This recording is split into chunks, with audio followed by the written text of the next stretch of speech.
This is Jill Pack with the Seasons of Joy podcast. This is episode number 164, entitled The Hidden Expectations That Are Sabotaging Your Relationships. Hello, my friends. Welcome to this week's episode. Today, we are going to be discussing the relationship killer that people don't talk about. It is the expectations you don't even realize you have. I want you to think about the last time that you felt frustrated with someone that's close to you. Then I want you to ask yourself this question. Did they actually know what you needed from them? Or were you expecting them to just know? I have seen this in myself and in my clients that I work with. We all do it, but most of us don't even know that we're doing it. Maybe you're feeling frustrated because your husband never helps around the house, yet you've probably never specifically told him what help looks like for you. Most of us don't. We are often mad at other people in our life about the rules we have, but we've never shared with them. Does this sound familiar to you? We all walk around with this invisible rule book of how our relationships should work. But the problem with this is that we've never handed anybody else a copy of this rule book. So, what are some examples of invisible rules? It could be, if I'm upset, a caring partner will notice and ask what's wrong.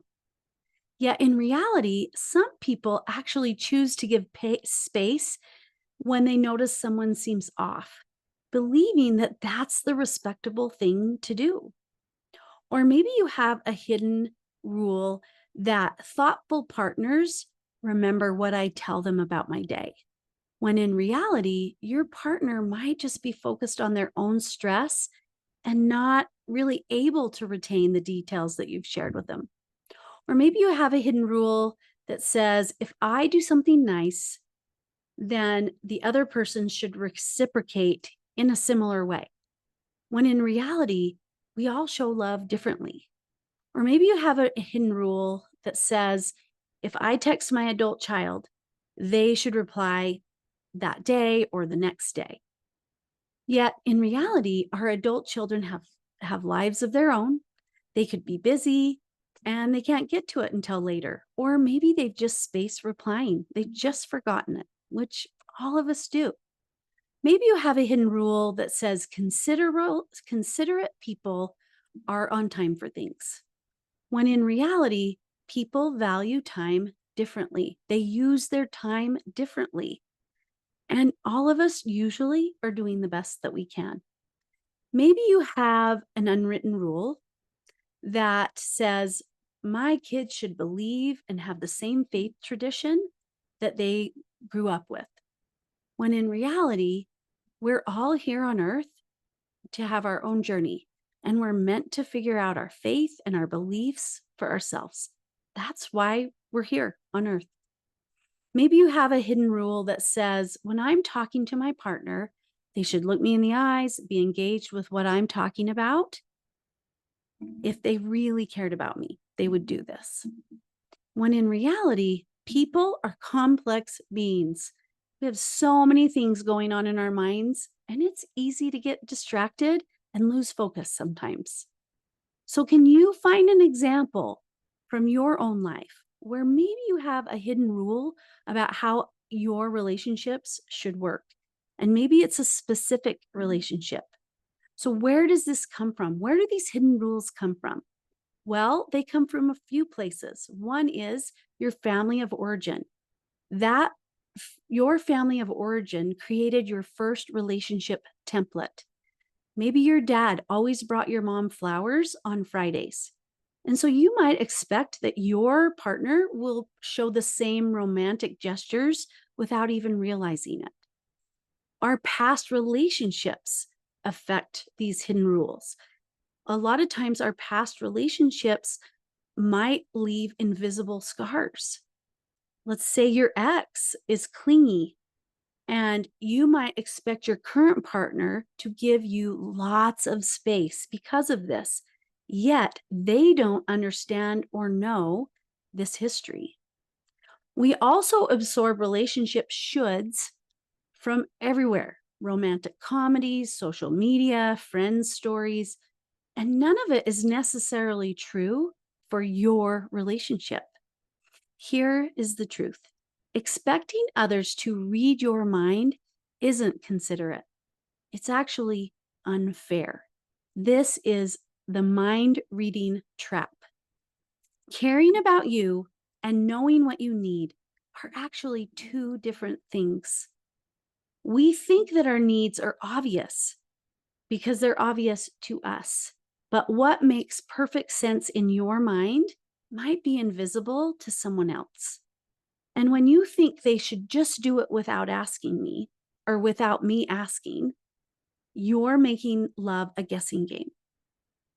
So let's talk about some real examples. Let's say Sarah was hurt that her husband didn't comfort her during a stressful work situation, but she had retreated to their room and closed the door, and he thought she wanted space. Both were operating with good intentions, but opposite assumptions. Or let's say Mike expected his girlfriend to be excited about his new promotion, but she seemed distracted and distant. He didn't know that she was worried about how his new schedule would affect their time together. Neither one voiced their real thoughts and feelings. So, what are some common expectation categories? Well, one is time and availability.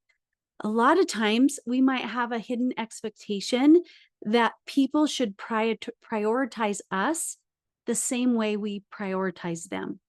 We may have a hidden rule that if that person cares about me, they'll make time for me.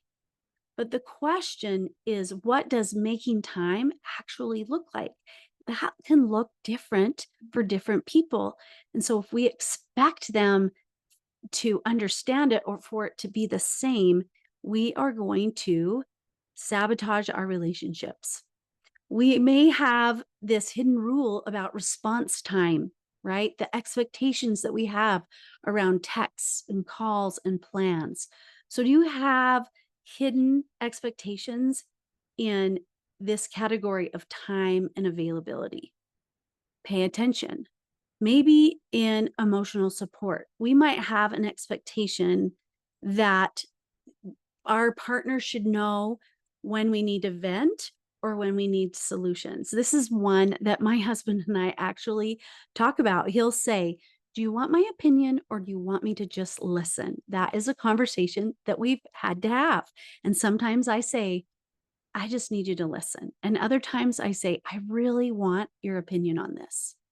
You may have an hidden expectation that your partner should validate your feelings before offering perspective.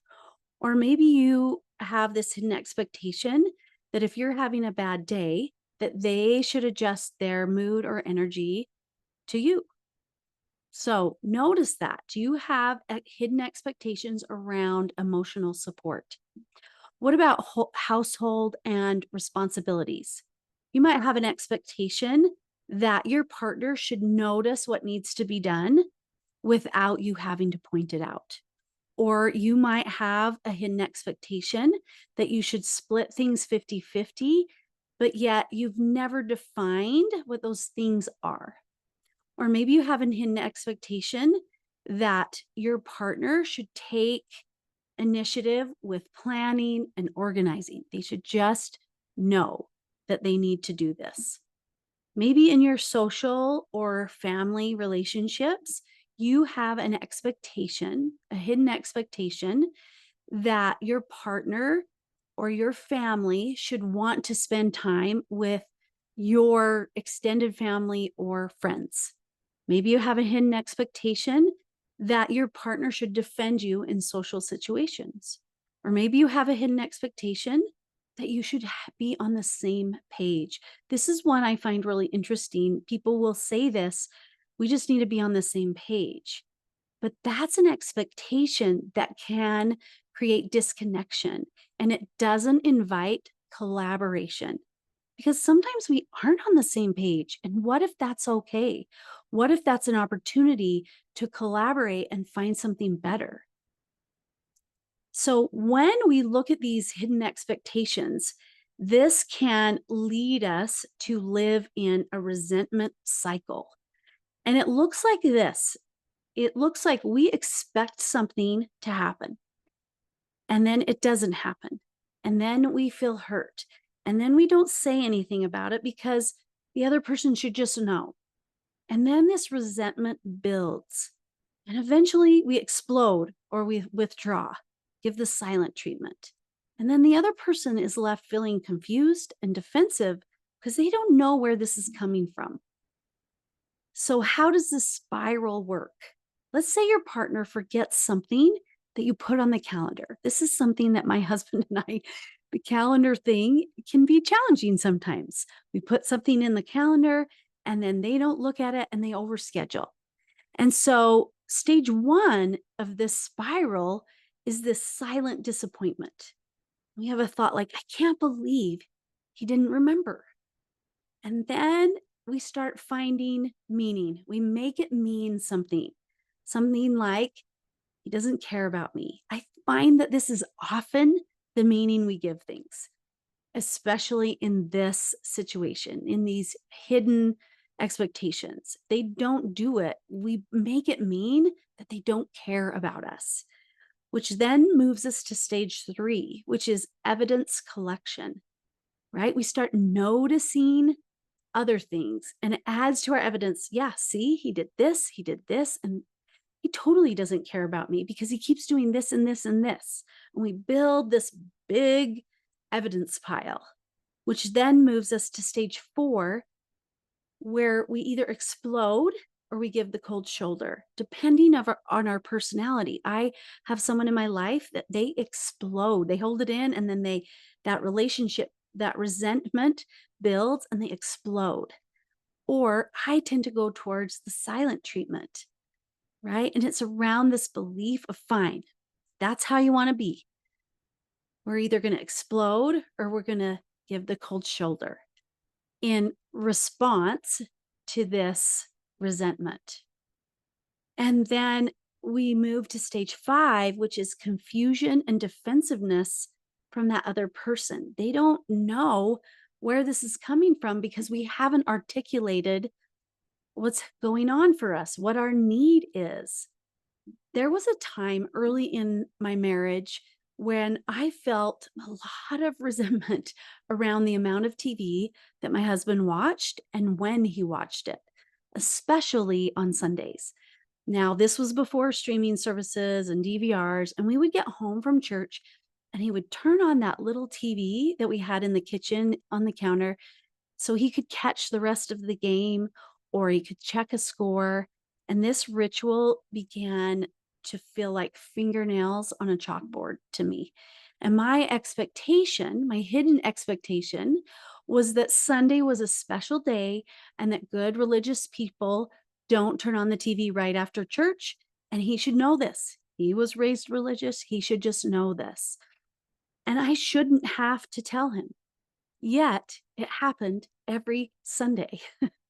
And I would often tell myself that he just didn't really care about me and he didn't care about my feelings. And so then I would withdraw, I'd get quiet, I'd give him the silent treatment. And I basically was a big old grump for the rest of the day, which made for a really special day, don't you think? No, this resentment cycle and spiral actually went on for a really long time. So, how do we break this pattern? Well, the best way to stop the resentment cycle or spiral is to make the hidden expectations visible. And we do that by asking ourselves questions like, what do I expect my partner to know about me without me telling them? What behaviors do I interpret as not caring that might actually just be a different style from mine? Or what am I keeping score of that the other person doesn't even know that it's a game? Or when I feel disappointed, what was I hoping would happen that didn't? And in my case with my husband, I had to share what was important to me while at the same time separating his caring for me from his opinion and his different way of doing things. I had to start focusing on how I wanted to be on the Sabbath and allow Him to be Him. When I stopped focusing on what I thought He should be doing, it allowed me to focus on what I wanted to be doing. And in the end, we really weren't that far off from each other. I just needed to open up to Him about what my desires were and then let Him govern Himself. This changed everything for us on Sundays and in other areas. So, what does it look like to communicate our needs? Instead of saying, "You never help me," maybe we try, "I'd really appreciate help with dinner cleanup on weeknights." Or instead of, "You don't care about my day," maybe saying, "I'd love to share some highlights from my day with you when we get home," or "When you get home, is that a good time for you?" Or maybe instead of, "You're not romantic," maybe something like, "I feel really loved when you do little, small, thoughtful things for me." Even something as simple as bringing me an ice cold soda makes me feel special, right? We're sharing um, needs that we have, wants and needs. The goal, however, is not to lower our expectations. Sometimes people think that. Sometimes people think that it's either we have no expectations or they need to follow all of our expectations, right? There's so much space in between. And both of those extremes disconnect us in our relationships. So the goal is actually to make the hidden visible. When you communicate your needs clearly, you give your relationships a fighting chance. You also give the other person in that relationship the opportunity to actually meet you where you are instead of making them guess. Now, my invitation to you this week is to identify one hidden expectation you've been carrying. Practice saying it out loud in a way that's informative but not accusatory. And see what happens when you give people the roadmap to love you well. If you want some help discovering some of your hidden expectations so that you can begin repairing a struggling relationship, let's chat. You can schedule a free clarity conversation with me by clicking on the link in the show notes or by visiting my website, www.seasons-coaching.com. And until next time, I want you to remember that people in your life aren't failing you on purpose. They're just working with incomplete information.